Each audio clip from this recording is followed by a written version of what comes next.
আসসালামু আলাইকুম সম্মানিত খামারি ভাইরা, আমাদের একটা ব্রয়লার খামারি, সে কিন্তু ব্রয়লারের পাশাপাশি নতুন করে দেশি মুরগি পালন পদ্ধতি চালু করেছে। এটা নিয়ে আজকে কথা বলবো। আমাদের ব্রয়লার মুরগি সে কাস্টমার, সে এগুলোর ব্রয়লার করে। এখন আমাদের পরামর্শ মোতাবেক সে আরেকটা কাজ করছে, দেশি মুরগি পালন শুরু করছে পাশাপাশি। দেখেন এই দেশি মুরগিগুলো, আসলে দেশি মুরগিগুলো দেখলে মনটা ভরে যায়। এই ব্রয়লারগুলা এই লাভ এই লস, ম্যাক্সিমাম সময়টা লসই হয়, লাভের সংখ্যাটা খুবই কম।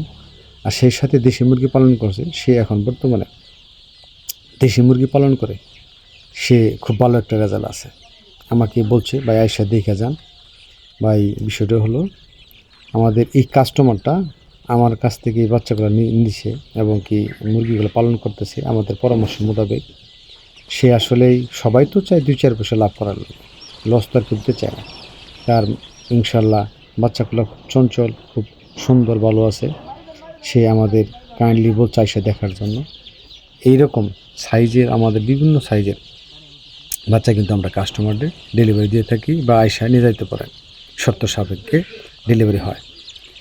তবে যারা অতিরিক্ত খামার করেন, কোনটা করবেন ভাবতেছেন, তারা আমাদের সাথে যোগাযোগ করবেন। ভালো মানের কোয়ালিটিফুল দেশি মুরগির যে বাচ্চাগুলো, সেগুলো আমাদের কাছ থেকে নিতে পারবেন। 1 দিন বসে, 15 দিন, 20 দিন, 1 মাস বসে, এবং বিস্তারিত তথ্য আমাদের কাছে জানতে পারবেন ইনশাল্লাহ। আপনারা খামার করুন, নিজের ভবিষ্যৎ করুন, সঞ্চয় করুন। আল্লাহ হাফেজ।